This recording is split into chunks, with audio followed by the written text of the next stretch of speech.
We're recording. Meeting, please come to order. Barbara, please call the roll. We have Commissioners Levine, McLean, Hill, Noonan, and Vasquez present. Thank you. This proceeding is broadcast on Channel 35. The exact broadcast times can be found by contacting Channel 35. My only opening remarks are to welcome our new commissioner. Welcome. We're very excited to have you here. Thank you. I appreciate that.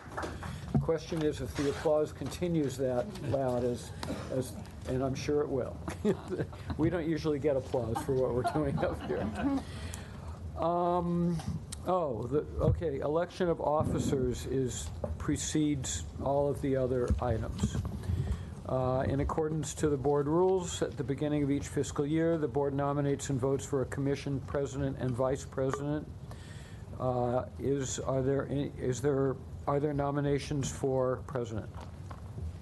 I nominate you to please serve once again as president. Are there any other nominations? Hearing none, those in favor? Aye. Aye. Thank you. Request nominations for vice president. I would like to propose that Commissioner Cynthia McLean-Hill be awarded the position of vice presidency. I second that nomination. Those in favor? Aye. That's unanimously approved. Congratulations. Thank you. An immediate ascension. Public comment. Are there any public comment cards, Barbara? Not for item 2, no. Okay. General Manager. Yes, I'd like to turn it over to Ann, who'd like to recognize an item. Good morning. The department participated in a budget workshop held by the city controller, and this was basically to teach young people about the importance of budgeting and financial prudency. So we received the certificate of appreciation for attending. It was held on August 18th. The department sent 2 budget staff employees. We were able to pass out low-flow shower heads and other conservation measures to the participants as well, and the city controller appreciated our attendance at the workshop. So Terrific. just wanted to share that. That's great. Thank you. That's it. Okay. Comments from commissioners on agendized items and requests from commissioners relating to departmental operations. Commissioners, Commissioner Vasquez. Yeah, hi. So I do have a few comments about the some of the items in the agenda, but I would like to hold those when the items come before us. I want to share, excuse me, I want to share that I went to visit 3 very exciting and interesting places that DWP has been working on. One of them being the Griffith Park South Water Recycling Project. And this is located in Griffith Park, and I can tell you, I hike in Griffith Park, I watch movies where Griffith Park is shot, and I just never seen this place, and it's really fascinating. This is going to provide about 120 million gallons annually of increasing local recycled water, so that's very exciting. Secondly, I feel like I went on a little tour, so I just want to warn you all that I went on a little tour. I also went and visited the Headworks Reservoir, which is the Silver Lake Reservoir Complex, as we are mandated by federal law to keep our reservoirs covered and enclosed. We have making incredible investments on trying to protect our water, especially our drinking water. So that's also, that was incredible for me to watch and really see all of the projects that we have approved here and how they really develop in the everyday is fascinating. When you drive through the 5 freeway near Burbank, you can see it there. So it's like really, really cool. And lastly, and I think the most beautiful place that I didn't really know about is the Stone Canyon Reservoir. And I actually did a little poll out there on social media, and only one person knew where this place was or what it was, to my surprise. You know, it's not open to the public, but also because of federal regulation and, again, keeping our reservoirs safe and the drinking water, protecting our drinking water. We are building the Upper Stone water reservoir, and is also an investment that I'm very grateful for the department to make, and I think like all Angelinos should know of the efforts that DWP is making to really conserve, preserve, and keep our water, our drinking water, great and safe and good for everybody. So I just wanted to share those three things. Terrific. Other commissioner comments? Mr. President, I will just reserve comments for items as they're presented. Thank you. Ratepayer advocate. We will make comments as in response to questions. Okay. We move to management reports. 7A, Wildlife Prevention Plan update. Yes, I'd like to ask Wildfire Prevention Plan update, sorry. Bill Harriet, Simon Zudu to come up, and they will go through the presentation on our Assembly Bill 1028 Fire Prevention Plan update.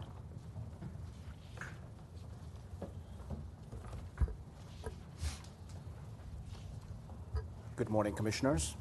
Simon Zodu, Manager for Regulatory Compliance and Specifications in Power System. Good morning. Bill Harriet, Assistant Director, Power Transmission Distribution. Okay. Over the past 3 years, the topic of wildfire has gained a lot of interest and attention in California. The wildfire season has increased to an average of 7 months per year, which is the new normal now. And it has impacted, and in terms of its frequency and severity, it has impacted a lot of communities, a lot of lives, and local economies. So in response, the California legislature has been taking some steps to systematically reduce the impact of fire hazard. And there have been numerous high-level discussions regarding, prevention measures, who is responsible for fire prevention, what type of resources are available, what are the risk exposures of utilities, and the type of flammable fuel that's out there in terms of the forested areas. So in that regard, Senate Bill 1028 is one of the flagship legislatures that passed by the California legislature in 2016, and it was signed by Governor Brown in September of 2016. And the bill specifically requires municipal-owned utilities to construct, maintain, and operate the lines and equipment that we own in a manner that's of low risk in terms of causing catastrophic wildfire. And more importantly, it requires the governing bodies of municipal utilities to determine whether our overhead lines and equipment pose a significant risk in terms of causing a catastrophic wildfire. So today's brief presentation is to provide an overview and an update to the board on the progressive and effective, measures that DWP has been taking over the years, and to help the board make a determination on line item 20 of today's board agenda item. So, so what have we done so far? Looking back to our efforts back in 2007, the board directed staff to develop a wildfire prevention plan. In 2008, we adopted a plan, and it has been evolving over the years. And we have learned a lot about brush clearance. We have learned a lot about infrastructure improvement over the last 10 years. And we have evaluated and reduced, the type of wildfire exposure that the city is exposed to. So our fire prevention responsibility spans from City of Los Angeles, which is our core service territory, to Owens Valley and along transmission right-of-ways in 5 western states. And our wildfire prevention plan designation is consistent with the state's and CAL FIRE's fire threat maps. And our prevention plan includes 3 major components. Our construction standards, our vegetation management, and our maintenance and facility inspection, followed by cooperation with public safety agencies. So I'll pass it on to Bill to to make an in-depth presentation on these major components of our plan. Okay, thank you, Simon. All right, our next slide here, slide 3. And I believe you should all have large copies of these as well. All right, what you have in front of you there and what you see here on the screens is the high wind and fire area zone maps that we utilize. It's something that we have applied to our specifications manual. These maps, it's really a composite. This is the, it incorporates both the California Public Utility Commission Fire Threat District map, as well as the LA City Fire Brush Clearance. In addition to the maps that you see up here, LADWP also utilizes Navigate LADWP. And we use that as a process to overlay our overhead facilities onto these fire threat maps so that we can identify where our facilities are for inspection and maintenance programs. Next slide. Okay, the causes of wildfires. According to CAL FIRE, majority of wildfires are caused by human activity. It's due to campfires, it's due to fireworks, vehicle fires along the I-5 corridor is very common. Followed by that, there's natural events such as lightning strikes that will affect forest areas or wildland areas. Only 10% or less of wildfires are believed to be started from electrical utilities. And of that 10%, 38% is considered to be due to wires that have come down. 18% is believed to be caused by failed hardware on overhead utilities.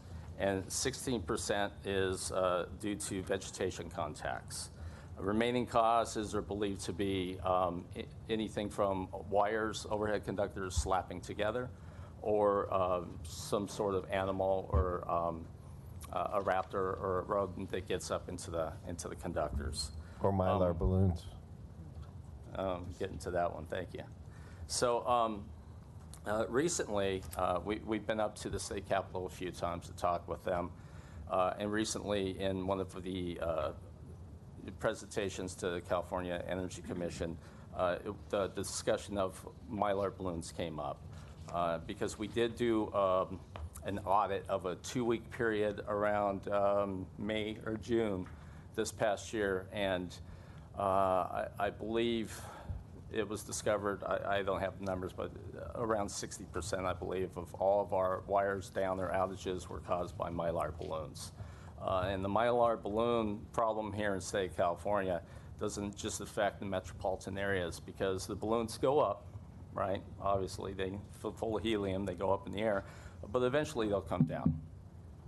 And most recently, we had an incident affected Dodger Stadium. I think you've heard it on the news. But they had a momentary outage as the Mylar balloons made contact with an overhead switch. It wasn't even into conductors in midspan. It was basically a switch component on a power pole. And there's really no way of telling whether those balloons were ascending or descending at the time they made contact. So it's something that we're seriously working on, and I know the department keeps pushing the state on some legislation to protect us from Mylar balloons. Okay. I'm sorry, can I just? Yes. Just quick clarifying question. So you're stating that that a lot of the fires, because you guys done research, are due to these hot balloons? No. What I'm saying is quite a bit of the wire down incidents that occur, not just for Los Angeles Department of Water and Power, but for Southern Cal Edison, San Diego Gas and Electric, other municipalities in our area, are due to Mylar balloons coming in contact with our overhead conductors. And where are you guys getting the data? We get the data every time our crews are dispatched out there when they have wire down and they find the balloons, either wrapped in the wires or at the ground with the wire. Excellent, thank you. And where on these points that may cause or cause wildfires is climate change? Excuse me? Where climate change, lives on these 4 points, or is it a point by Well, itself? actually, or- that was my next point. Excellent. So let's segue So, to that. And it's basically weather conditions, right? Due to climate change, we are facing quite a few weather conditions. We've gone through several years of drought, and as Simon mentioned in his opening comments, the fire season has increased in California. Okay, usually it used to start around June, right? And it went from June into like November, but now it starts well before June, and it lasts past beyond the fall season. So, so the weather conditions that we face nowadays, you know, specifically we have low humidity levels, right?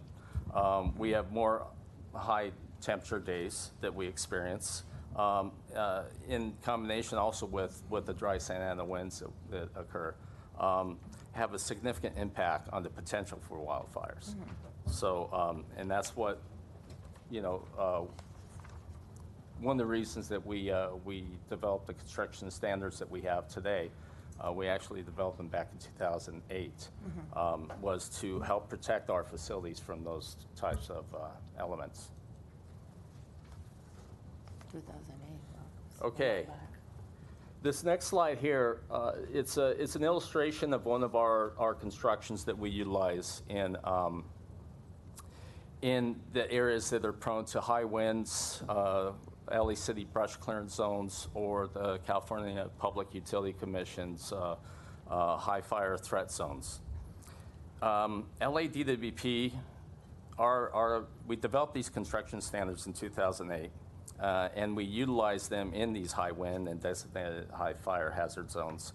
Again, as I mentioned before, this is all in our specifications manual for our construction crews when they're out there performing work in these areas. The minimum standards that Water and Power utilizes as far as increasing our conductor spacing in these areas is 1/0 copper for coastal areas, and then a 3/0 aluminum conductor has steel reinforcement in all other areas of our service territories. I was going to bring samples in here to show you. I apologize for that. But it is quite a bit. It's quite a bit more significant than standard conductors that are used in these areas. So again, we've increased the conductor spacing as illustrated in this photograph right here. This power pole was actually constructed back in around, I would say, 2009, 2010, and this actual pole resides in Angeles Forest area. So we increase our conductor spacing. The California General Order 95 rulings has a minimum conductor spacing for our voltage levels on our distribution of 11.5 inches. Why don't on that slide, if you Yes. can, show what you're talking about? What is the conductor and what is the spacing? And Okay, and where are you referring to? Thank you, David. On the top of this photo here, if you look at this photo, there's 2 cross arms at the top of the pole. The conductor, the wires on the top of the pole on those 2 cross arms, is our distribution voltages of 4,800 volts. Okay, those cross arms are 10 foot in length, and the California minimum spacing for us on these conductors is 11.5 inches, so basically a foot apart, right? That's how close we can put those conductors together in the wildland area or high fire threat area.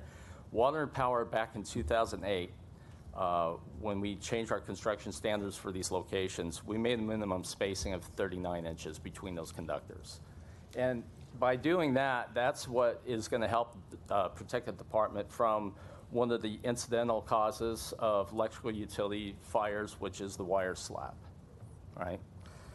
So we've also replaced the low voltage conductors on poles. Back in the old days, they were open wire, and they were covered with like a cloth fabric, just kind of to protect the wire, not used as an insulation value whatsoever. So eventually, it would just rot and fall off. So we replaced all the bare wire with multiplex wire. And if you look on that illustration up there, there's a transformer on the pole. Just below the transformer is a rack construction.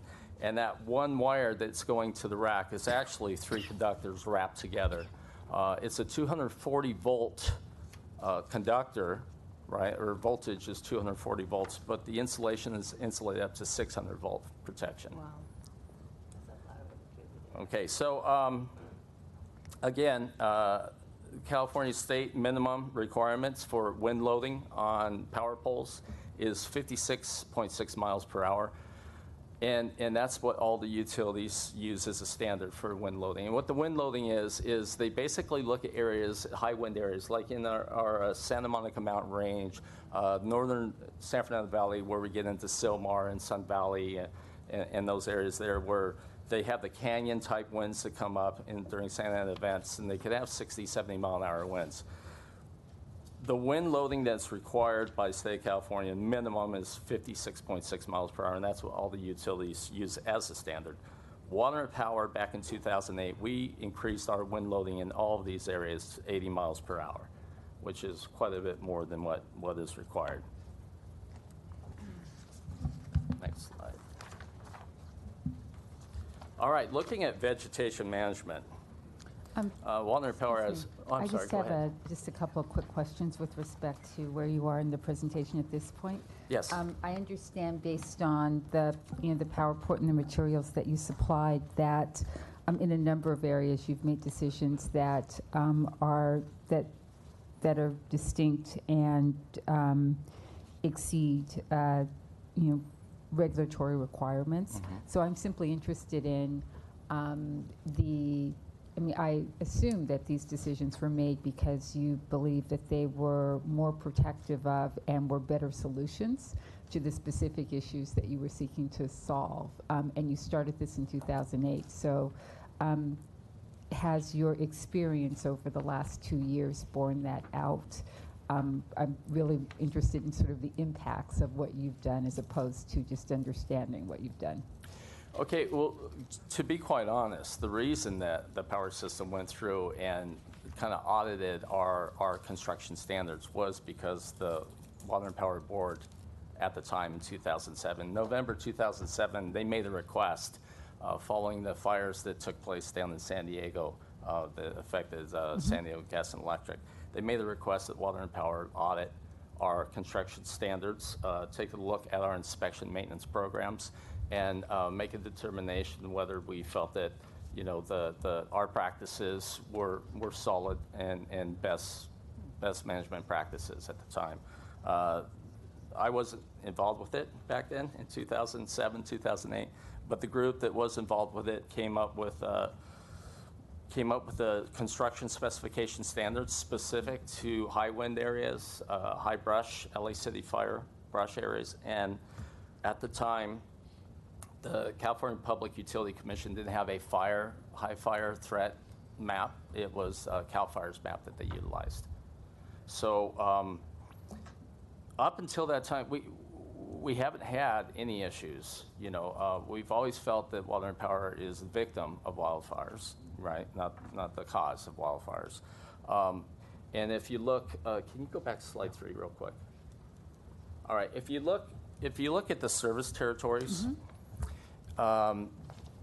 That big orange blob in the center of this map up here for the metropolitan area, that's not part of the California Public Utility Commission fire map. That's actually part of LA City Fire Department's fire map in the Santa Monica Mountain Range. And it's their brush clearance map. Mm-hmm. The only fire map areas that the state regulates and controls is the upper north portion of this map that you see up here on the left. And that's the Tier 2 and Tier 3 areas.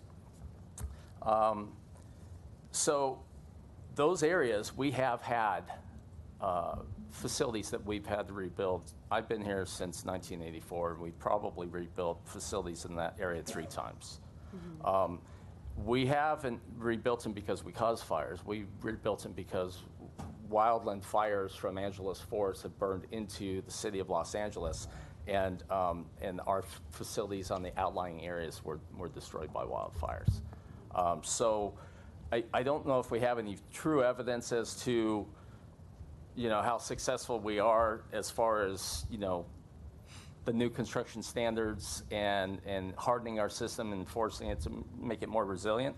I do believe what we have, though, as I go on and talk about some of the stuff that we do, is it's more resilient to the threat of wildfires. So hopefully in future fires as they come through, we will have less facilities that we have to rebuild and get the power back up for our customers. Okay, so just so I make sure that I understand what you just said in response to my question, it's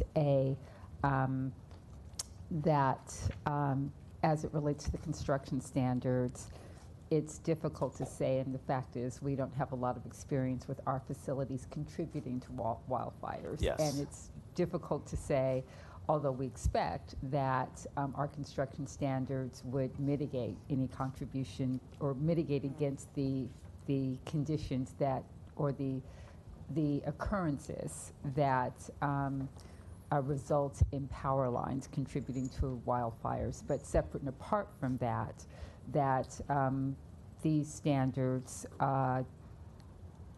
reflect our own concern about ensuring that we are able to weather, forgive the pun, but the occurrences that we're often subject to and potentially subject to, given the current and anticipated wildfire threats. Yes. Is that fair? Yes, that's Okay. absolutely correct. Thank you. All right. Okay. I'm sorry, Mr. Go ahead. We understand that this is applied to new construction or replacement of damaged areas. Do we have an estimate of what percentage of the lines in these areas have been upgraded to the new standard? And are we proactively doing change out of these facilities, and what's the timeline for that? Okay, that's a very good question, because that's a question I've been asking myself. We do not have that data available. We are not aware of how much we have replaced over the past 10 years. I can tell you that with our inspection and maintenance program and our power system reliability program, we are utilizing contract crews for these areas, right? Specifically, what we have targeted is the Tier 3, which is Tier 3 is considered, according to the California Public Utility Commission, as an extreme fire risk, right? So we targeted Tier 3 areas, which, just so you know and understand, in those Tier 3 areas, again, which are just the very outskirts of the city of Los Angeles, we relatively have no facilities in those areas, very, very few. And they are built to the construction standards that you saw in the past slide there already. And in the Tier 2 areas, right, which are elevated fire risk areas, that's more of a brushland, more scrub, brush, and grassland. Those areas, for the most part, in many locations, are underground. They're newer areas because they weren't part of the metropolitan combustion, so to speak, of years ago. And you see those more in the north end of the valley, north of like the 118 freeway, where you get into Porter Ranch area and those locations, which are well over 90% underground utilities. Can I ask a question? So my question is, what's the dollar liability on this? Do you guys have an estimate dollar liability for when there's fires or possible fires? Do you guys have an economic decision or an economic breakdown or a study on how much this is going to cost ratepayers? Because, would this be, and maybe this is a question for you, and maybe for David, and maybe for the ratepayer advocate, would this be a risk also for the ratepayers that they will probably have to pay? At the moment, we haven't really had a tremendous fire, but Right. I'm wondering if we already have a study or such on the dollar liability and how this is going to really affect how this is going to affect ratepayers, or if it I'm will. I'm not familiar if we've done any studies as far as, how this is affecting us or how this has affected us. I will say, though, that the work that's being performed, as Fred pointed out, it's basically for newer construction. So we have an inspection and maintenance program. Under an inspection and maintenance program, when we identify areas of concern, we go out there and perform the work. And that's all budgeted into our power system reliability program, right? However, we also, when there's new business requests that come to us as well in these areas, any new construction that's performed is performed to these standards, right? One of the things, though, that we have been targeting under Power System Reliability Program is just, we're hardening our system everywhere throughout our service territory, right? From the Owens Valley all the way down to the LA Harbor. But one of the areas that we are targeting is these high fire threat areas, because it's in our best interest not only to replace 30-year-old poles or 40-year-old poles there, but to utilize it through our Power System Reliability Program, which is already funded. Okay, but shouldn't we also have a liability number in the event of a fire, or how this is really, or how this is going to affect, or would this affect, ratepayers? Would this have to come to ratepayers if the fires continue, if they continue to be severe, and if they continue to be more frequent? So what I'm trying to figure it out here is also, for example, do we have insurance? I'm assuming we have insurance. I was going to ask you also to tell me more about the insurance. And also, it seems to me that this is an excellent approach to try to be proactive and figure out the pieces that we can control here and how we can change the things that we can control. Right. But also, it feels to me that there's a few pieces that are going to be out of our control. Right. And I'm just trying to figure out how this is going to affect the ratepayers. And also, if we're also looking at a partnership, urban forestry, and I think later we're going to hear more about, organizations like City Plans and other organizations that are going to be presenting about how we can also prevent urban heat and other reasons that might exacerbate this issue. Well, the purpose of this presentation is to inform our decision relative to certification of our obligations under the Senate bill that you referenced, right? So this is about, because I appreciate and agree with the commissioner's comments, and imagine that those are items that we would want to consider perhaps independently of this report, but this is at the end of the day we are to determine, because as we go further, you're talking about the vegetation management practices and your coordination with other agencies, all as a part of our certification requirement. Correct. Is there any other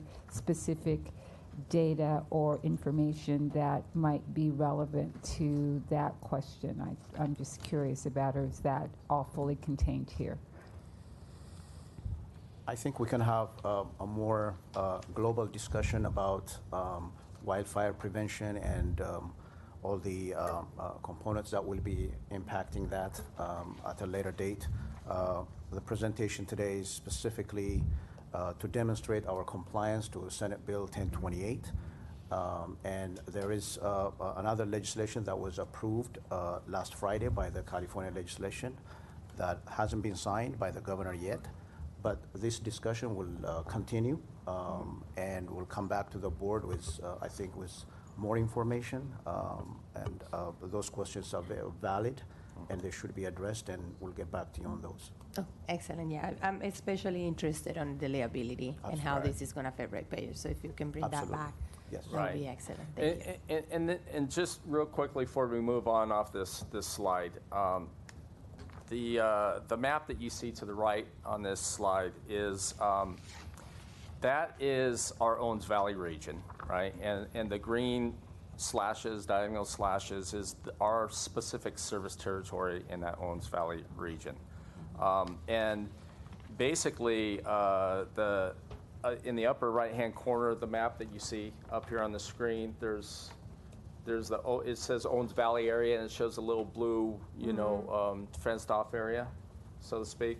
That fenced off area is that Owens Valley map. But if you look all around that area, on the California map, fire map, okay, Los Angeles itself and our service territories, even in Owens Valley, are a very small blip.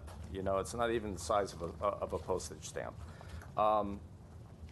And so being in the metropolitan area, right, and seeing out where our facilities are, and in very little tier 2 or tier 3, that's where we do not pose a significant risk As I was going to say, so catastrophic with fire. respect to the specific certification, there are a number of factors, both our practices with respect to Right. construction and also vegetation management, but also Our service our service territory is territory just not in itself the isn't wildland in the area. wildlands.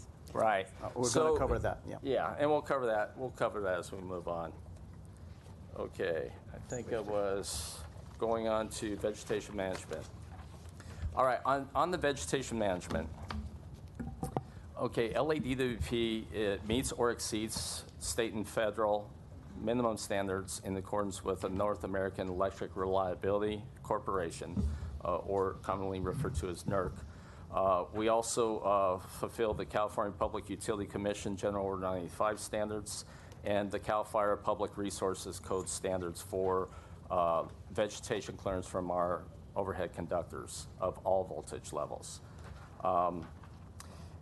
We maintain a database of over 400,000 trees, and that database goes, again, from the Owens Valley all the way down to the LA Harbor and Wilmington district. We utilize a 12-month pruning schedule program, and 80% of the pruning that takes place annually is conducted by our contract crews, and then about 20% is completed by our in-house department employees. There are audits for that. Our supervisors audit and inspect the work that is performed by our in-house crews. And then we have tree inspectors that are certified arborists that go around and inspect our contract crews to ensure that they are, first of all, pruning trees adequately to keep, we try to prune for maximum clearance. Okay, the minimum clearance for our voltage levels in distribution and subtransmission is 48 inches. But we try to prune for maximum levels for those areas just to protect the interests of public safety and the Department of Water and Power. So our certified arborists go out and do those inspections and ensure that the contractors are fulfilling their obligations. They prune to the best management practices under the American National Standards Institute and the Society of Municipal Arborists. Annually, we trim about 185,000 trees, which is quite a bit. And all those trees are pruned in accordance with state and local rules. In addition to the 12-month pruning cycle, our inspectors do go out and perform spot inspections based on requests from other governmental agencies or customers that have concerns. Something that's I think is good to point out is last year we spent over $25 million in vegetation management in the clearance of vegetation from any of our electrical lines, whether they be transmission or distribution voltages. Recently, the state capitol, Pacific Gas and Electric, stated that they are committed to spending $10 million a year over the next 10 years on vegetation management clearance. So they're going to spend $100 million in 10 years, so we spend $100 million in 4 years. And in our areas is not at all similar to the areas that they have. Again, if you refer back to the maps, Pacific Gas and Electric is the largest electrical provider in the state of California. Right. They basically have the whole top third of the state. And the point you're making is? Well, the point I'm making is our vegetation management practices are by far, I think, the best in the utility industry. And the fact that we have a 12-month cycle that we go out and perform the inspections and the pruning, I think is outstanding. Would you next time, when you return to further this discussion, provide a map of where you're pruning these 185,000 trees, what areas in Los Angeles. I tell you why. I want to be very forthcoming. There's a lot of folks out there. Trees help really with a lot of different things. Right. Our urban, our urban heating, shade, beautification. They even help with public safety. Right. So I have had many complaints about cutting trees and pruning trees by DWP. In fact, it's a very hot topic, I will say, in the recent days. I'm not sure Yes. why. I don't know if maybe that right now there's this cycle of pruning the trees or such, but I would like to see, in comparison, where we're pruning these trees. Because it's specifically in more vulnerable areas in Los Angeles, I see a lot of just lack of trees, just in general. And I lived in an area where it used to be pretty working class, and now it's not anymore. It's just very gentrified. And the neighbors complain quite a lot about the pruning of the trees and people trying to hug the trees and not let the trees cut and all those kind of things. So if you can kindly please bring back a map, I would like to see, and also how this compares to equity metrics. Okay, basically, everything you see on these maps are service areas. We have obligation and responsibility to maintain adequate clearances from overhead facilities on these maps. So basically, the entire city of Los Angeles. I understand. I want to see a real number in a map. Okay. Where have we been pruning these trees, and where the majority? You know why? In South LA, there are not that many trees. Right. So I can guarantee you that they are a service area, but we're not cutting trees there because there's no trees. Right.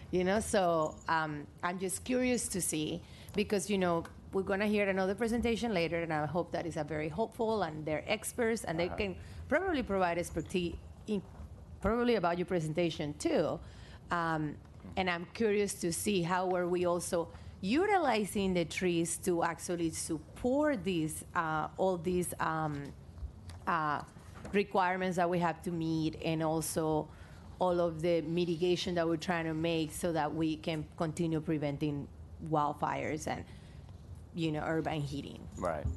Well, you know what? We'll be able to bring you back something quite shortly, because I know we've already put a presentation together for the board on vegetation management, and it specifies all the areas. There's hundreds of blocks within the city that they inspect, and they have it logged and categorized as far as the trees. In addition to that, back in the early 2000s, City of Los Angeles, they GPS, I believe, every public tree in the city. So they have on GPS records all the genus and species of the trees, where they're located, their growth patterns and habits, soil conditions, and all that stuff. One of the things that we do, if we have to remove a tree, right? Let's say we have a very aggressive, Ficus nitida is an aggressive tree. It's native to South American Amazon jungle. Grows quite well here in California, especially Los Angeles, and the roots take all our sidewalks, streets, and curbs and gutters away. But they also grow very quickly into our power lines, so that it requires a little more aggressive pruning on those trees. One of the things I know that with our inspectors and our certified arborists working with a city department, as we have to remove trees, right, for public safety, to protect our power lines and public safety, we pay Parks and Rec, and there's city transfers of money that goes to Parks and Rec and to Bureau of Street Services, I believe, has the tree department for the replacement of those trees, right? But one of the things that we work with the other groups is, don't replace it with a Ficus nitida, right? Replace it with an appropriate tree that will not require excessive pruning in the future, so it saves the department and ratepayers money, number one. Number two, it's going to provide a shade canopy for the residents in the area, but it will not grow up into the conductors and pose a safety hazard. I understand. Thank you. Okay. So moving to coordination with public safety agencies, DWP continues to work very closely with first responders in every community we serve. Our Office of Emergency Management works very closely with multiple city agencies that play a key role in providing emergency services for the city. We have a very close, successful, and long-standing working relationship with the LA Fire Department, and there is an established communications protocol with LA County Fire and Cal Fire departments as well. Getting back to one of the questions from Commissioner, our service territory is very urbanized and developed, and as a result, the city does not have the type of large areas of fuel like a forested area that expose us to catastrophic wildfire. At the same time, we do have an advantage. The advantage is we are closely located to fire suppression resources such as the LA Fire Department. For example, a response time for maximum response time for LA Fire Department is about between 5 to 7 minutes. So when a fire event takes place, the response time is quite short. So that's a huge advantage. And one last item that I would like to bring to the board's attention is in this high wind and fire hazard areas where water pumping is pumping support is required.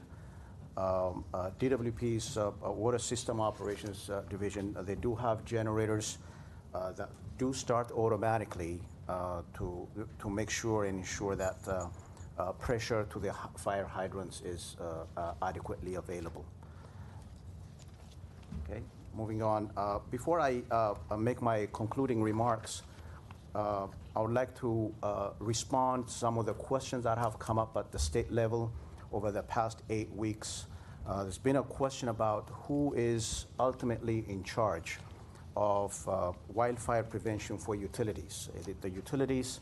Is it the regulatory agencies? Or is that the fire departments and agencies? The response to that, at least from a DWP point of view, is the answer is very clear to us who is in charge. The department reports to the board. The board answers to the mayor's office and the city council, who in turn represent citizens of Los Angeles and our ratepayers. So in essence, our ratepayers, through their representative elected officials and appointees, are in charge of the wildfire prevention for LADWP. So our line of command is very clear, and we just wanted to make that statement. And moving forward, we'll make sure that our wildfire prevention plan is constantly reviewed and updated to make sure that we meet and exceed all applicable reliability standards and regulatory requirements.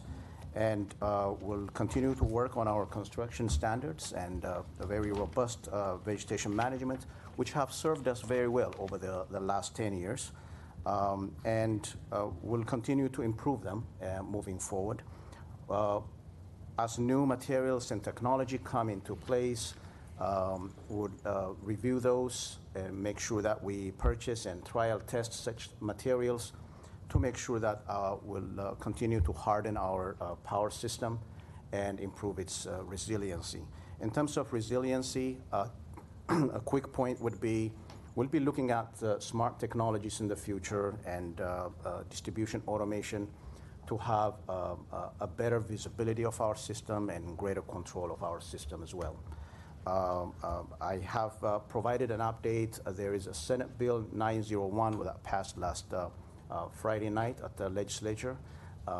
As the details come through, and by the end of September, we'll see if the governor signs the bill.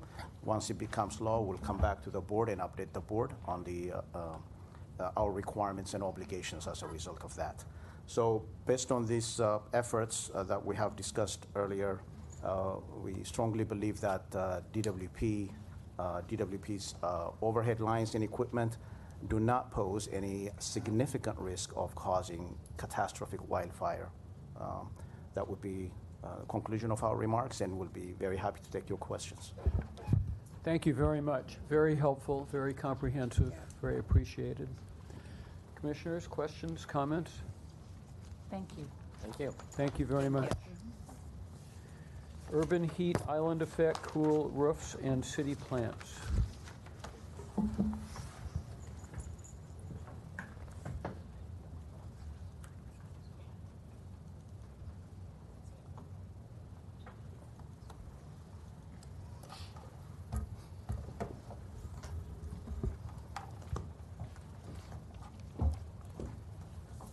morning, Commissioners. This is an informational presentation, and to go through some of the things that I think follow on to the presentation we just had about how we're addressing urban heat island effect, including the role the trees play. And so David Jacob will be giving a presentation. I'll let you introduce yourself, Craig. I'm Craig Trianby with Efficiency Solutions. I'm here to provide answers to any questions you may have. And I'm David Jacob, Director of Efficiency Solutions. Good morning, Commissioners. Welcome our new Commissioner. Good morning. Okay, so the urban heat island effect basically is that the more built-up areas, the more hardscape, the hotter it tends to be with an ambient temperature. And the graph here shows in the rural areas it's cooler, and then the denser the development gets, the closer you get to downtown, the closer you get to where there's a lot of asphalt and concrete, the hotter it tends to be. So that's one element of it. The other is that dark surfaces absorb heat and then radiate it back out at night, whereas light surfaces reflect it during the day in real time. So when you have a lot of built-up hardscape that's also dark, as most of the asphalt is, it's a double whammy in terms of the amount of the urban heat island effect that creates. And so we see the extreme heat increasing in LA. This is actually a chart from some modeling done by Dr. Alex Hall at UCLA, esteemed climatologist there. And if you look at it, it's scary. The orange bar is the current number of days annually exceeding 95 degrees for these various locations around the city. And the red bar is the projection for the 2041 to 2060 range. And in many cases, it's doubling or even more the number of those days with extreme heat over 95 degrees. Wow. And this is a sampling of locations all over the city, all the way from San Pedro, which is much cooler, to Porter Ranch, which is about the hottest on this. So it's definitely a mayor's priority in both the Sustainable City Plan and the Resiliency Plan to aggressively address the heat island effect. And there's a goal to, by 2025, reduce the impact by 1.7 degrees and by 2035, 3 degrees. And some of the strategies that are being employed to accomplish that are adding additional street trees and cool roofs, and I'll talk about the efforts we're doing in those areas, and prioritizing the neighborhoods with the most severe heat island effects already. Installing 10,000 new cool roofs, which we actually have already done, so we're getting into the next 10,000. And then piloting cool slurry pavement. So I just mentioned that the asphalt is very dark, it absorbs a lot of heat, and then re-radiates it at night. The idea would be lighter colored pavements that can reflect it in real time. And finally, the Resiliency Plan of Los Angeles also looks at the urban heat island and extreme heat impacts from a resiliency standpoint and looks for ways to mitigate those impacts as well. So what can we do? Some of the benefits of mitigating urban heat island effects are saving energy, LEDWP, reducing greenhouse gases, reducing heat-related mortality, improving air quality, improving comfort and affordability, extending the material life of buildings. Buildings degrade. A lot of construction materials degrade over time in the heat, as does our infrastructure. And there's a lot of other potential co-benefits. So what are we doing about it?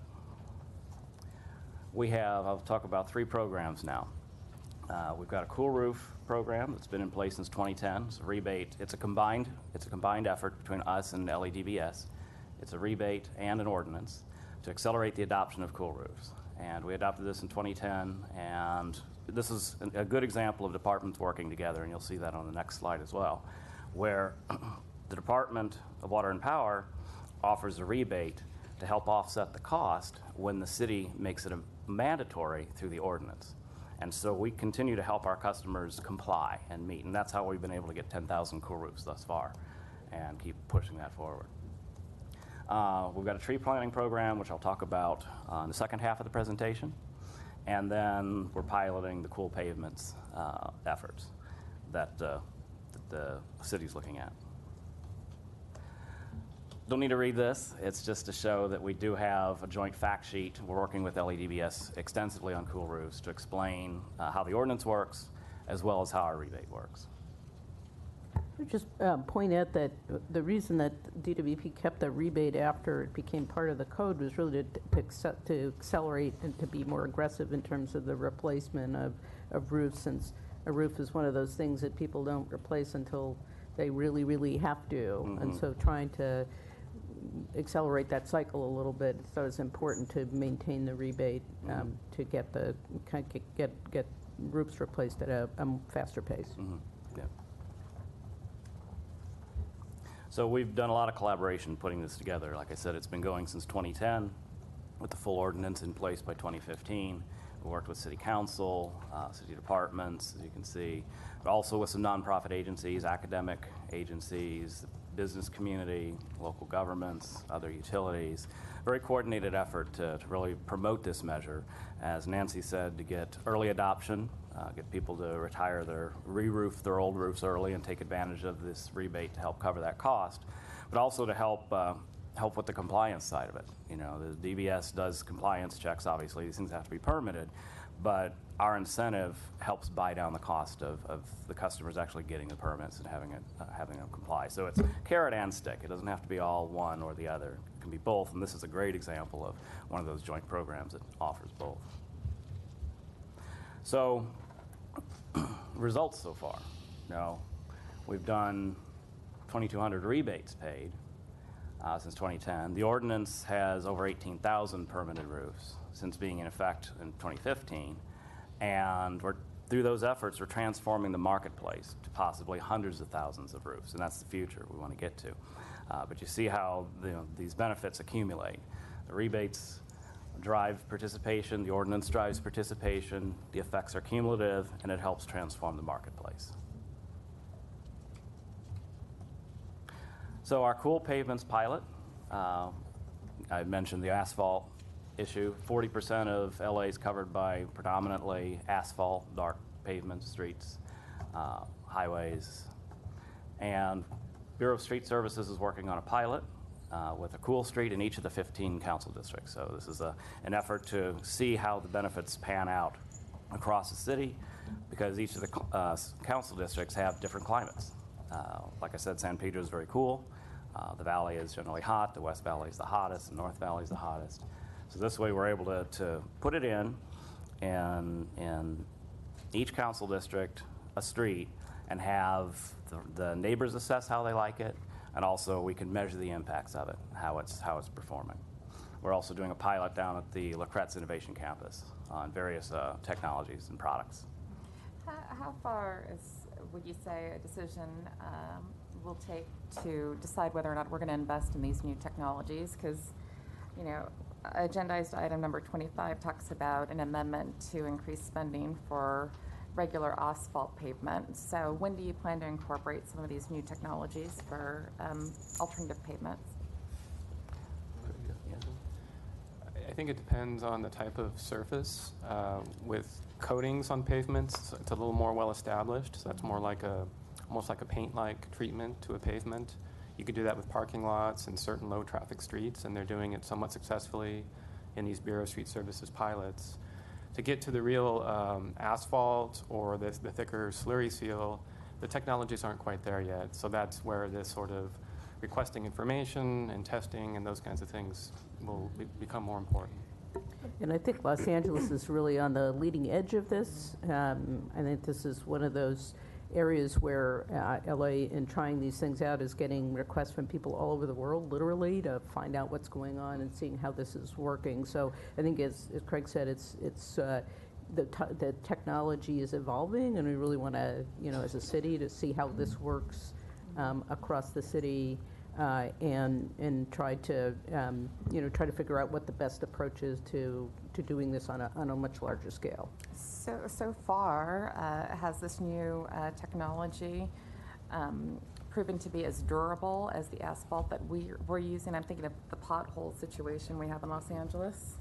Yeah, I think that's the point of the pilots, is to really test this thing out and test these kinds of technologies out in real-world situations. Mm-hmm. So I think the sort of first set had been in parking lots and things like that, and this was really an effort to see how this actually does perform, under sort of real-world conditions. Mm-hmm. And I wouldn't anticipate that we wouldn't do anything until all the answers are in. We'll find applications, lower duty applications, where we're pretty confident it works and we can start in those areas.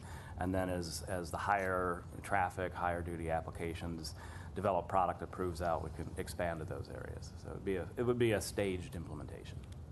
And overall, I'd characterize it as maybe 8 to 10 years behind cool roofs in terms of widespread adoption in the marketplace, and a wide variety of products offered and established. So it is a little bit more in the developmental stage. Thank you. And the last program I'll talk about is our City Plants program, which is in partnership with the Board of Public Works. This program has been running for a number of years now. I would say since, what's it been running? 2010? 2010 for our partnership with Board of Public Works on that.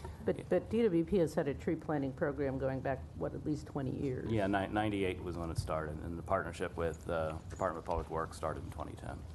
A quick question for you. I know Tree People is very involved in planting trees throughout the city of Los Angeles.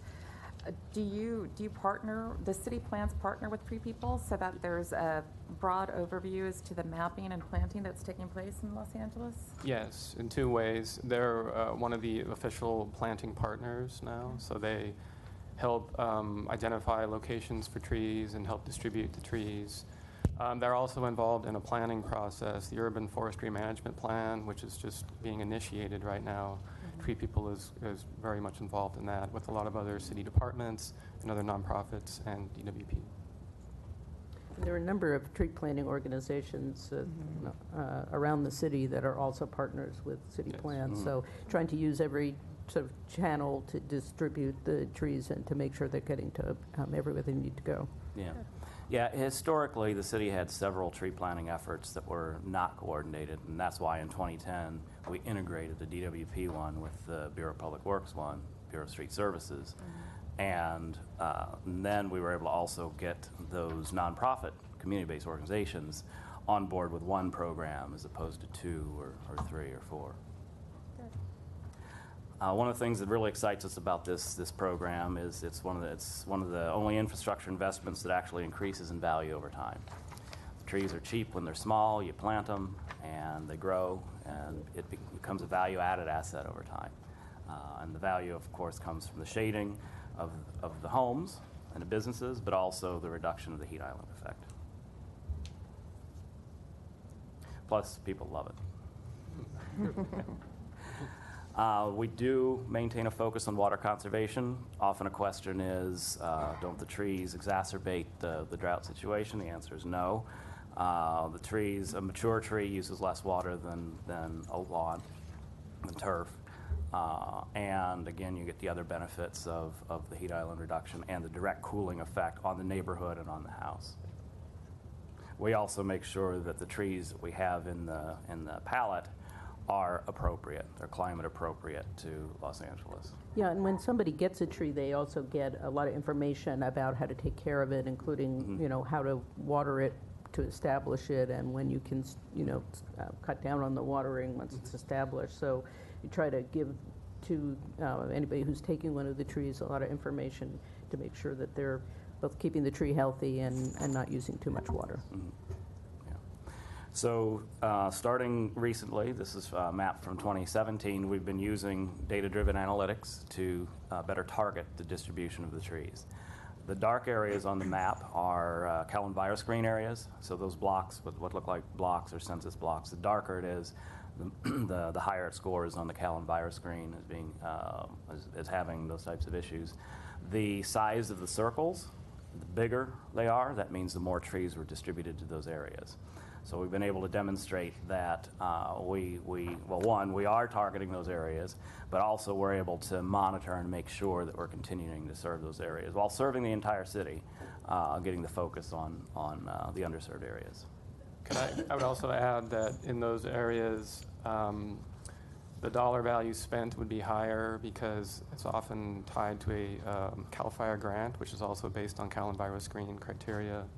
So it involves planting labor, permits, pavement cuts, a lot more investment occurring in addition just to the tree count you see on the slide. Mm-hmm. So this is the data side of how we target it, but there's also the human side, and that's every bit as important. And those community-based organizations I mentioned earlier, we have a number of them across the city. We have 15, one for each council district, and then we have a few more at large. And among the many things they help us with is tree distribution. And nobody knows their neighborhoods and needs better than the communities, than the people who live in the communities that we're serving. So it's kind of you got the data-driven, top-down analytical approach coupled with and enhanced by the grassroots up approach through the community-based organizations. And so in the last 3 years, we've planted about 80,000 trees, and we've registered, we expect that we'll see about 21 gigawatt hours, that's 21 million kilowatt hours of energy savings due to those trees. Another key component of the program is it's not just DWP funding. This question comes up frequently as well about it. Because we are a consistent funder of city plans, we're able to leverage outside funding. CAL FIRE and other agencies will match when they see that there's consistent funding. If they don't have any funding and you go to CAL FIRE, you go for a grant, you won't get much. But if you've got a consistent funder, we're able to up-leverage our investment to double or triple the program. And another thing, and it was mentioned earlier with the FICUS, the city sidewalk repair program, we coordinate with that program. We don't want to be planting trees with a sidewalk we know is going to get ripped up and replaced and lose the trees. So that's a nascent effort, but it's one where we're very happy to get that level of coordination with another city department as well.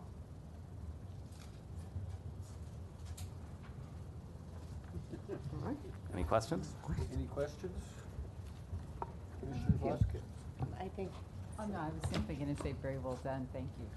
I was going to say the same thing. Yeah, excellent. Thank you for your presentation. As someone that really cherishes and values trees and what it does to communities, is very exciting to see what all the work that you guys have put in on, not only on this presentation, but actually make it a reality in the life of everyday Angelenos. So I have a few questions regarding the cool pavement. So I know that Commissioner Noonan asked earlier, because we have in the agenda an item where we'll be approving, pavement specifically. I know that the mayor's office is already establishing this technology. I have seen pictures of him, painting using the cool pavement. Is very exciting. Why do we need more research to figure out this is really work for DWP when we have already proven, at least the city has already proven that it works and that we already trying it? So why not give it a real try now? Because, the more we wait, and maybe in a month, maybe in 2 years, who knows, when we have the opportunity to approve an item like this, then, it's a lot of time to wait in terms of continue fostering this type of approach where we really kind of tackle urban forestry and heat waves and such. Mm-hmm. Yeah, I think as we were talking about earlier, I think the city is really expanding the pilot to see how this works in widespread applications, because to date the testing has been robust but limited, and especially in a city this large with so many miles of pavement. And so I think that, as Craig said, the technology is still in its testing phase. Yeah. And because we need to understand sort of how it performs over time, and I think this is true of any kind of thing that you're putting on the street. You have to see how it performs in different types of weather conditions and with different types of loads. And I think even for our own facilities, where you don't want to have to go back in and sort of replace it if it doesn't work. But we're part of a citywide urban heat island effect committee. So there's a lot of interdepartmental coordination, and I think as soon as the kinds of technologies are proven out, I think that would certainly be something that the department should consider for application in its own uses. I think this is an area, as I said, where LA is really, I think, probably leading the world in trying to test out these technologies and apply them. I don't know, Craig, if you anything. I would just clarify that I do think it works, like in terms of the reflectance has benefits. I think some of the questions are just regarding the cost, factors of it. Again, when you're looking at sort of the thin coatings, you're adding that on to an existing surface, or are you trying to get it reworked into an entire resurfacing of a pavement? And once you do that, the cost proposition gets more difficult, because you're mixing these little titanium dioxide atoms in this thicker sort of substrate, and you're not getting that surface level reflectance benefit. It's all getting kind of mixed in. So that's a little bit what they're struggling with, how to kind of contend with the costs. But on a situational basis, I think it's good to try. Like, you could try it in a parking lot or in a limited traffic area. I think that's been more or less established through these pilots, if you can look at it that way. Yeah. Yeah, and another big factor is user acceptance. So if it dramatically changes the look of the street, part of the reason for piloting it across all council districts is to see how the users like it. If they go from dark and now it's blinding white like a snowfield, is that an issue? What does it do to wet weather traction? What does it do to dry weather traction? We don't have much wet weather these days, but hopefully. Someday. But those are the types of, and obviously durability over time, so persistence as well. So the savings, we have excellent methodologies on tree program in terms of anticipating, forecasting, quantifying the potential savings. We're translating that over to the cool roof side now. We're not there yet in terms of having it, but the savings determines the value to the department from a cost standpoint, to Craig's earlier point. So a lot of moving parts in it. That's why the different applications, the different council district.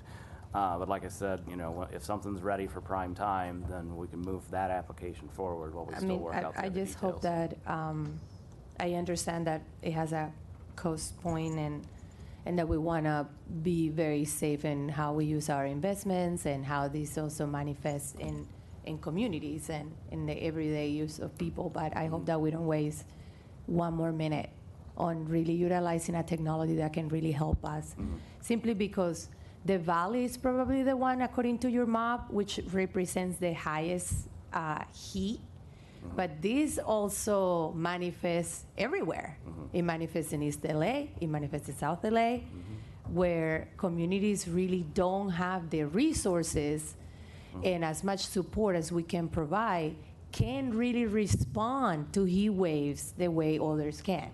So for me, I really hope, what I want to try to translate to you is the sense of urgency that I have personally, and that I think a lot of people have, that they can wait, elderly people, young people, that if we find ourselves again, September, usually are the Indian, what do they call it, the Indian summers, and it gets hotter, and I really hope that we don't find ourselves in another heat wave like what happens in the 4th of July kind of one-time week, because that would be really sad. And if we can try out different things and see as soon as possible, we should, because these are livelihoods that we're talking about. And I'm also curious about how that works with permeable asphalt, because permeable also helps with retaining and capturing storm water. So there's a lot of different moving pieces here that I just wanna reflect, so you can think about this stuff, because I don't think that there is one comprehensive answer. There's gonna be a many of things that we're gonna have to try together to try to mitigate the effects of what we have created as a society and as humans to become an urban metropole. Well, I think also the work of dealing with our streets is never done, or dealing with our even pavement needs in our own facilities, that's an ongoing thing. So I think as soon as the technology really is ready, there will always be a need for work on the public streets, as well as work on our own facilities. So I think that is both the kind of the good news and the bad news, is that that it's not like if we do, if we go ahead and do something today, we'll never have another chance. We will always have a need to do this, and I think that's the urgency that the city feels, right? Because we're constantly trying to make sure that the streets are in good repair, and that is an ongoing challenge for the city. And Nancy, and I did want to add, and please add to this, because I want to lay out kind of my understanding is, we would be looking at evolving on a citywide basis some sort of rebate type of approach. We don't take the lead in determining what streets get repaved, what sequence gets repaved. Our approach of paving is, again, for city streets, and not talking about our facilities, would be looking at when we have to go into a street, of trying to help make sure that street is taken back to exactly what it was before we went and did some sort of street cut. Obviously, and what's wonderful is the utilization of the LaCrette Center to try and get all the technology tested, and using our efforts and anything that we can do to help that process. And what we would do for city streets is, again, try to look at the cost through the calculations of power save, so that we're investing our rebate funds in reducing power use, energy use, and greenhouse gas emissions. I think when the technology, though, absolutely right, when the technology is ready, we should pick some pilots on our own facilities and do driveway here, a parking lot there, and start testing them. And I think what's kind of cool that we can do, even though LA proper doesn't really have areas of extreme weather, we can even test these in some of our Owens Valley, Bishop, Lone Pine areas, and see some of the impacts through of technology and research, that then we can also provide that information across, internationally, because we'll have the ability to do that testing. And that's exactly what I was referring to. I know that we don't have the power to go out there and say we're going to paint all this, cool pavement, but we have the power to do that in our own facilities. Right. And we own a lot of different facilities. We mediate a lot of different projects. And I think that, again, I want to really share the sense of urgency that this has in trying to mitigate all this urban heating that we ourselves have created as we continue being people that try to coexist together.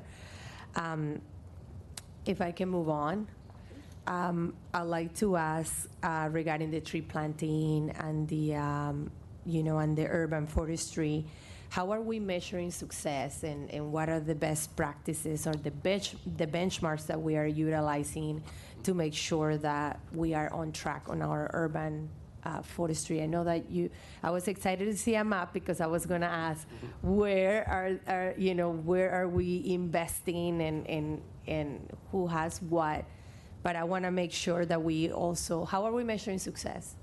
Sure.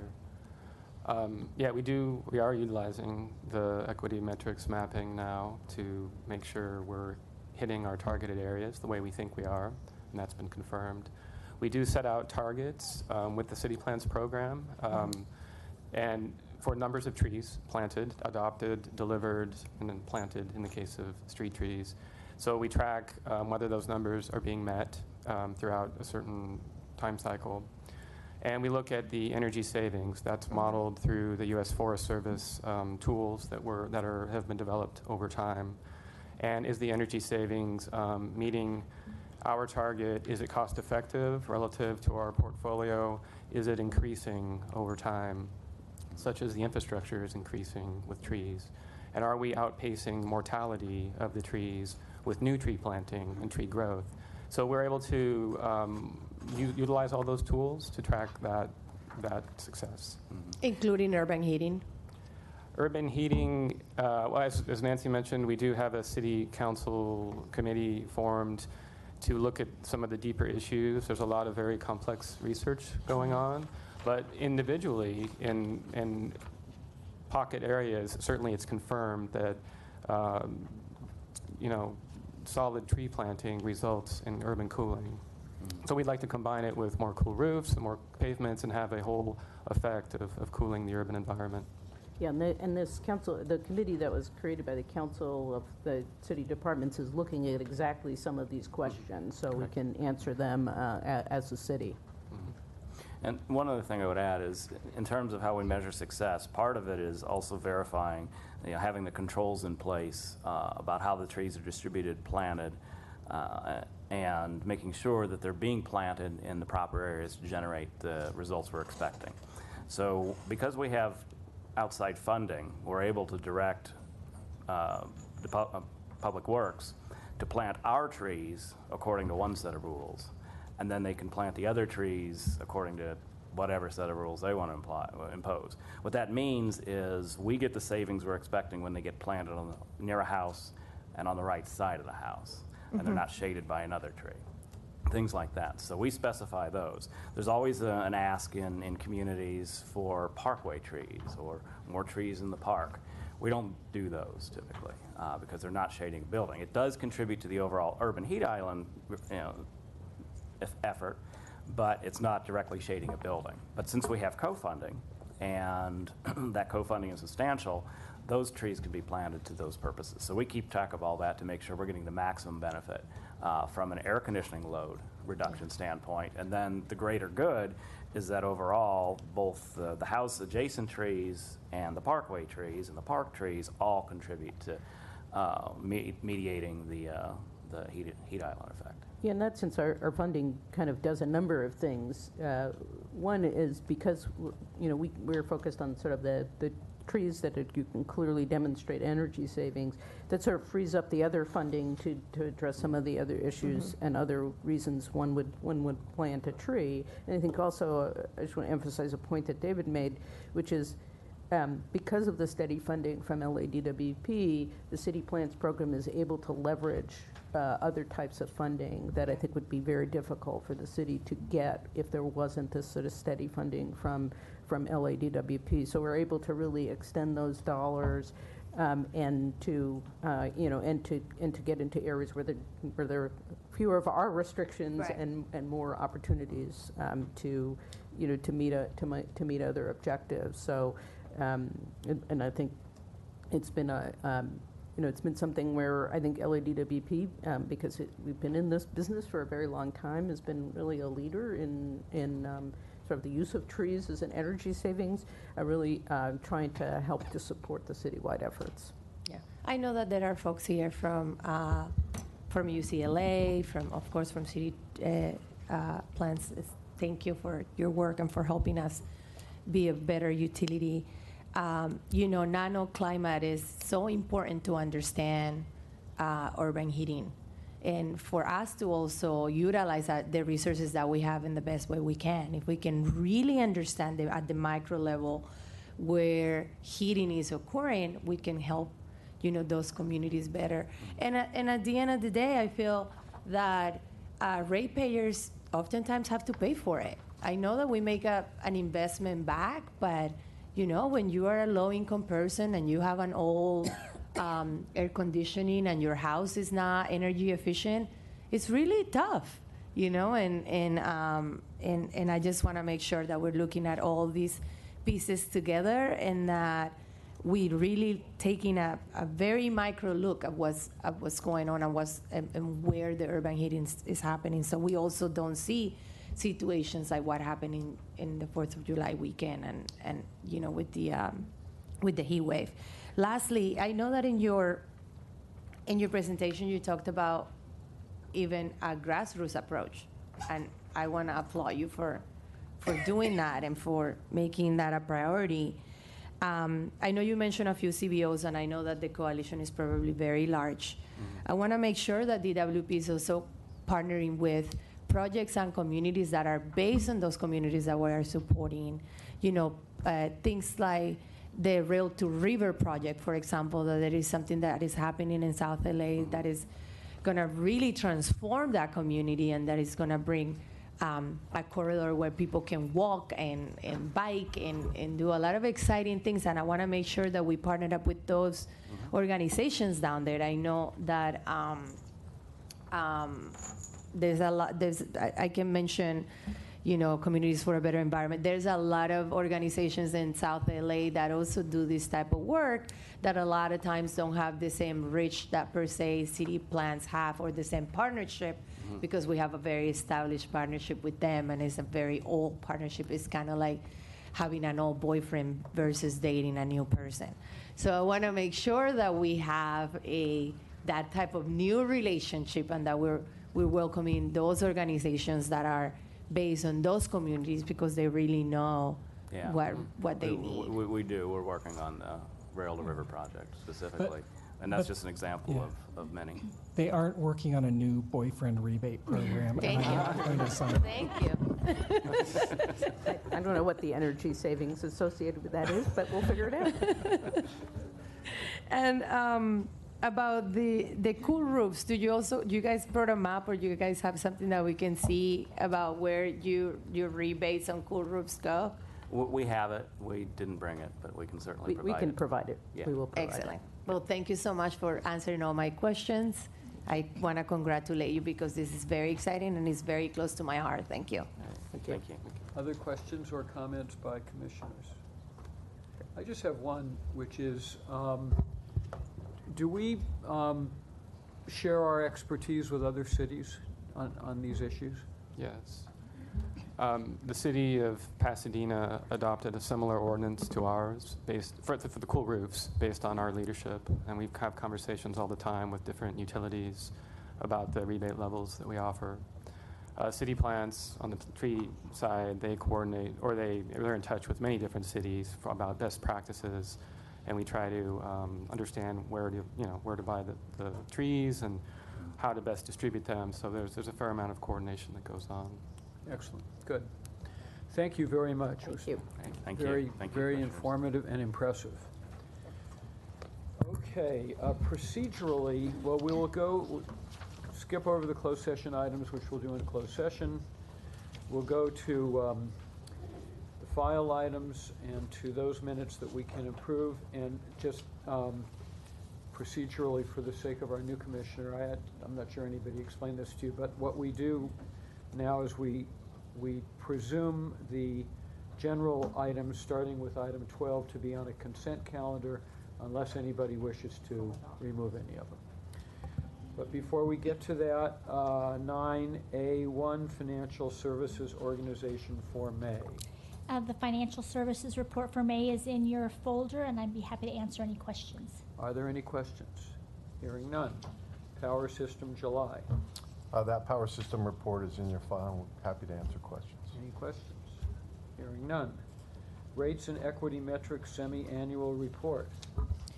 We have completed the August report, and we have a presentation if you'd like to hear it, but the report is in your package if you have any questions.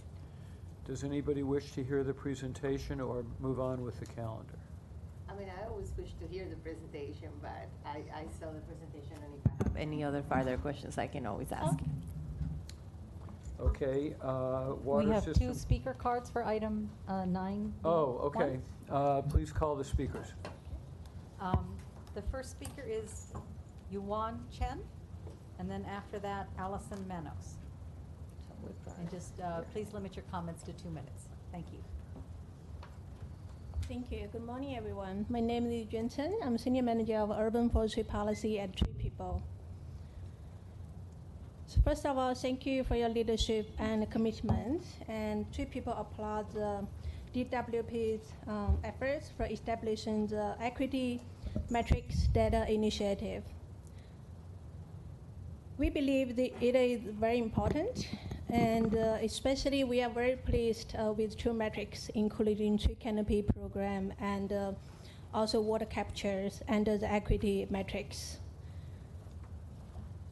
And we believe the approach strongly supports DWP's goal to provide clean, reliable water and power, and to enhance its customer services by maintaining a healthy tree canopy cover, increasing energy and water conservation, and ensuring environmental equity in the city, especially in disadvantaged communities. At the same time, we highly recommend DWP develop a quantitative sub-metric under each metric with measurable methods to ensure the success of implementation and application of the metrics, and create an education and outreach program for schools, residential, and commercial customers to disseminate and promote the metrics. Lastly, link the equity metrics with the relevant goals in the Los Angeles Resilience Plan. As a leader in urban forestry, water, and urban cooling for over 4 decades, Tree People is looking forward to working with you all and other partners to ensure we have a greener and more resilient and a more equitable future in our home cities. And also, thank you for some of you speaking for trees and not just for these metrics, and also for other issues we are facing, for example, fires, prevention, and urban heat island effect. And so we look forward to working with you all. Thank you again for your leadership and support. Next speaker is Allison Manos. Good morning, Commissioners. Just wanted to comment. Well, first, thank you for your leadership on equity metrics. Upon reading through the report yesterday, while we believe in the Repower LA Coalition that there have been some great strides to move forward with the recruitment of women and people of color for hiring, and the recent allocation of money towards shared solar and energy efficiency for renters, we also feel like there's a lot of work still to make sure there's an overall analysis component to the equity metrics, because the way that issues and disparities have been addressed in the equity metrics has been inconsistent. And so we hope that, though the Loyola partnership is a good step forward, it's not a substitute for an academic partnership who can pinpoint which disparities remain and why, and how DWP can set aspirational goals for each appropriate program manager to execute and guide their portfolios over time. I think stating what's happening and the current status quo isn't enough for us to really dig deep into what DWP can be doing in the future. It could be a much more powerful tool if we had granular data to understand the nuances of who's being served and how well, rather than recapitulating what's already being done. For example, the low-income discount program, we see a map of who is receiving it, but we don't necessarily know how many people that qualify who are not enrolled could be reached. And so there's just a lot of data that I think powerful data that we could easily add. And there's also a recent assertion in the EMDI release that says that most of the programs, except for EV and recruitment, are meeting equitable distribution goals, and I'm not really sure how that's being measured, because I think anecdotally we can agree that's not necessarily the case across all metrics. So, hopefully that's something the board can flag, evaluating and defining better. So, thank you. Thank you. That was our last speaker. Okay. Barbara, discussion with neighborhood council representatives on any neighborhood council resolution or community impact statement filed with the city clerk, which relate to any agenda item listed or being considered on this agenda for the Water and Power Board. No community impact statements or formal positions were filed by any neighborhood councils on the items on today's agenda. Thank you. Now, we have minutes from 2 prior meetings. I'm not sure that we can vote on the first one because the only commissioners present there were me, Jill, and Christina. And I think we need all 3 of us, but I defer to council. That is correct. Okay, so we'll hold those until the 3 of us are all at one meeting, which hopefully will be soon. Is there a motion to approve the minutes of the regular board meeting of August 14th, at which Barad, Noonan, Vasquez, and I were present? So moved. Second, those in favor? Aye. They're approved. Do any commissioners wish to remove any of the items between item 12 and item 26 from the consent calendar? Hearing none. Is there a motion to approve all of those items? I move it. Is there a second? I second. Those in favor? Aye. Those are approved. People don't want to stick around and just hang out? They're done. Well, that was the most efficient general meeting we've had ever. Counselor? At this point, we will recess in a closed session, and in accordance with California Government Code Section 54957.1, we will report any final actions taken therein. We will recess into closed session.